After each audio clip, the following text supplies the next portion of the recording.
Urdu official story کے ناظرین کو خوش آمدید کہتے ہیں۔ کہانی شروع کرنے سے پہلے آپ سے چھوٹی سی گزارش ہے، اگر آپ نے ابھی تک ہمارا چینل سبسکرائب نہیں کیا تو جلدی سے چینل کو سبسکرائب کر لیں اور ساتھ لگے گھنٹی کے بٹن کو بھی دبا دیں تاکہ مزید ہماری ویڈیو آپ تک آسانی سے پہنچتی رہیں۔ سہرش کی کالج کی پڑھائی ختم ہوئی تو شادی کے لیے رشتے آنا شروع ہو گئے۔ سہرش جوان اور خوبصورت جسم کی مالک ہے۔ سہرش کو جو بھی دیکھتا ہی رہتا تھا۔ 5 بھائیوں کی اکلوتی بہن تھی۔ اس کے سب گھر والے اس کے نخرے اٹھاتے تھے۔ وہ اتنی پیاری تھی کہ اس کی ماں کہتی تھی کہ اس کی شادی کسی حسین لڑکے سے ہوگی۔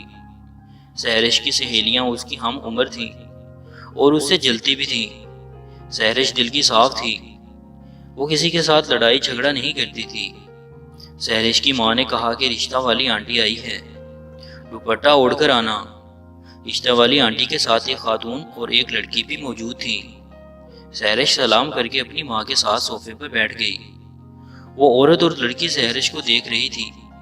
تھوڑی دیر بعد ماں نے سہرش کو جانے کا اشارہ کیا۔ وہ معذرت کرتی ہوئی کمرے سے باہر آ گئی۔ سہرش کو دیکھنے والی یہ چوتھی فیملی آئی تھی۔ سہرش کی ماں چاہتی تھی کہ جلدی ہی سہرش کو کوئی اچھا رشتہ مل جائے اور وہ اپنے گھر چلی جائے۔ رشتے والی آنٹی نے کہا بہت اچھی فیملی ہے، وہ لڑکا بھی بہت اچھی نوکری کرتا ہے۔ وہ لوگ جاتے ہوئے سہرش کو پسند کر گئے، بس وہ لڑکے کا انتظار کر رہے تھے، وہ کیا چاہتا ہے۔ لڑکے کا نام آصف تھا اور اس نے سہرش کی تصویر کو دیکھ کر قبول کر لیا۔ آصف بہت خوش تھا۔ جب سہرش کے گھر والوں نے بہت سارا جہیز دیا، سہرش کے محلے والے بارات دیکھ کر کہہ رہے تھے کہ ایسا لگتا ہے جیسے کوئی شہزادہ سہرش کو لینے آیا ہے۔ جب سہرش دلہن بنی تو قیامت ڈھا رہی تھی۔ جب سہرش رخصت ہوئی تو گھر سونا ہو گیا۔ سرخ رنگ کے فراق میں سہرش پری لگ رہی تھی۔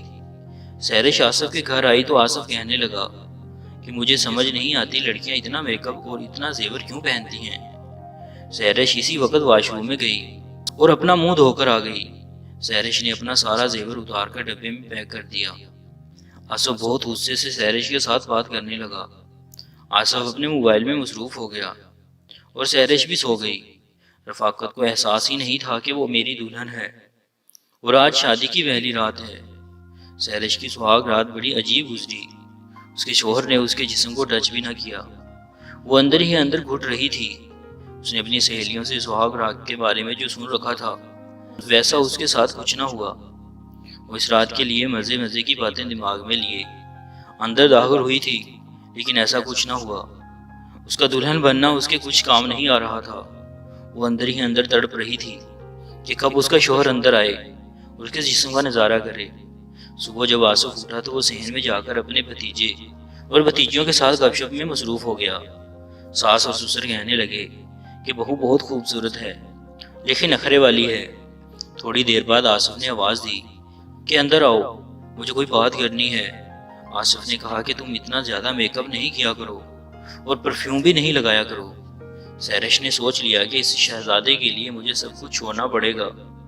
ایک دن سہرش کی ماں اس کو لینے کے لیے آ گئی، مگر آصف سہرش کو کہنے لگا کہ اتنی اپنی اماں کے گھر رہی ہو، کبھی دل نہیں بھرا۔ آصف اس قدر بے شرم انسان تھا، اپنی بیوی کو اپنے ساتھ دفتر میں لے جانے کے لیے فورس کرتا تاکہ وہاں اس کے ساتھ کام کرنے والے اس کی بیوی کے حسن کو دیکھ سکیں۔ آصف جب بھی اپنے آفس جاتا تو کہتا کہ تم بھی میرے ساتھ چلو، میرے دوست بھی اپنی بیگم کو ساتھ لے کر آتے ہیں، لیکن مجھے یہ اچھا نہیں لگتا تھا کہ میں باہر کسی غیر مرد کے ساتھ بات بھی کروں۔ آصف کا سلوک پہلے دن سے ہی اچھا نہیں تھا، لیکن سہرش نے اپنی ماں کو کبھی بھی کچھ نہیں بتایا۔ وہ کہتی تھی کہ واقعی آصف کوئی شہزادہ ہے، اس نے مجھے بہت خوش رکھا ہوا ہے، لیکن جب وہ اکیلی ہوتی تو وہ اپنی قسمت پہ روتی تھی۔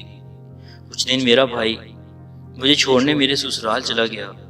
آصف نے میرے بھائی کو بھی بہت ہی باتیں کہیں کہ گھر کا کوئی کام نہیں کرتی، سارا دن سوئی رہتی ہے، میرا کوئی خیال نہیں کرتی، میری ماں بوڑھی ہے، اس کا بھی کوئی خیال نہیں رکھتی۔ میں نے شادی اس لیے تو نہیں کی تھی کہ یہ سارا دن یہاں پر سوئی رہے۔ آصف نے مجھے کچھ دن بعد طلاق دے دی اور طلاق کے کاغذات میرے ہاتھ میں دیے اور مجھے اپنی ماں کے گھر چھوڑ آیا۔ میری سہیلیاں بھی مجھ پہ باتیں کرنے لگیں کہ اتنا غرور کرتی تھی تم اپنے حسن پر، لیکن اتنے حسن کا کیا فائدہ کیا، تم کو تمہارے شوہر نے طلاق دے کر گھر بھیج دیا۔ طلاق کا داغ بہت برا تھا، مجھے طرح طرح کی باتیں سننی پڑتی تھی۔ 2 سال ہو گئے مجھے میرے ماموں کے گھر پر رہتے ہوئے اپنے ماں باپ کے گھر کبھی نہیں گئی، کیونکہ میں جب بھی وہاں جاتی تو مجھے اپنے پرانے دن یاد آتے تھے۔ میری ماں میرے لیے طلاق یافتہ لڑکا ڈھونڈنے لگی کہ میری بیٹی کا گھر بس جائے۔ ایک دن میرے ماموں نے میری ماں کو فون کیا اور کہنے لگا کہ آپ کی اجازت ہو تو میں اپنے بیٹے کی شادی آپ کی بیٹی سے کر دوں۔ تو میری ماں کہنے لگی کہ آپ میرے بڑے بھائی ہیں، آپ جیسا کریں گے ویسا ہی ہمیں قبول ہوگا۔ مجھے اپنی ماں کا فیصلہ قبول کرنا پڑا اور اپنی ماں اور اپنے ماموں کی عزت رکھ لی۔ شادی کے بعد میں نے اسکول میں پڑھانا چھوڑ دیا اور گھر میں رہتی تھی اپنی ماں کے ساتھ۔ گھر کا کام کرتی اللہ نے مجھے ایک بیٹا دیا، بہت ہی پیارا تھا، اور آہستہ آہستہ مجھے اپنی زندگی سے پیار ہونے لگا اور میں اپنے بیٹے اور شوہر کے ساتھ اچھی زندگی گزارنے لگی۔ اللہ ساری بیٹیوں کے نصیب اچھے کرے اور ان کو عزت سے گھر میں رہنے والا شوہر ملے۔ امید ہے ناظرین یہ ویڈیو آپ کو اچھی لگی ہوگی۔ مزید ایسی اچھی ویڈیو دیکھنے کے لیے چینل کو سبسکرائب کر لیں، وہ ساتھ لگے گھنٹی کے بٹن کو بھی دبا دیں تاکہ آنے والی ویڈیو سب سے پہلے آپ کو ملے۔ شکریہ۔